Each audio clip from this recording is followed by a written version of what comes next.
nganye wano abakulembeze mu bibiina ne groups ez'enjawulo okugatta eddobozi lyaffe okuvumirira obuswavu gavumenti ya Mwai Museveni bwe yatuusa ku Uganda okusomoka ne bagenda e Kenya ne bawamba Dr. Kizza Besigye ne Haji Obeid Lutale Kamulegeya ne bajja ne babasimba mu kooti ey'amagye. Ekyo nno kya bumenyi bw'amateeka internationally naye ne wano okulaba nti babajje e Kenya ne babaleeta nga tewali nkola yonna yonna gye bagoberedde y'amateeka ate ne babasimba mu kooti ey'amagye wano newankubadde nga si basirikale. Tukyo tukivumirira naye nga Katonda bw'aleeta ekirungi wakati mu kibi kino kyongere okulaga okunyigirizibwa kwa bannayuganda abatali basirikale nga basimbibwa mu kooti ey'amagye nga tetunayingira mu kalulu ka 2021 nga tukalimu newe twakaviiramu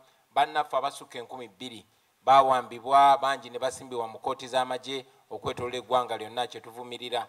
Olunaku lwa leero bangi bakyali mu makomera myaka 4 bangi basobamu nga bali mu makomera awatali nakulira misango gyabwe. Ekyo nno njagadde kube n'ettaala mu mbeera y'abannayuganda abalala abatali na bannabyabufuzi naye nga mu ngeri ekyeyononere batwalira nabo mu kooti ey'amagye yafuuka nga ttulu ekozesa okunyigiriza abantu.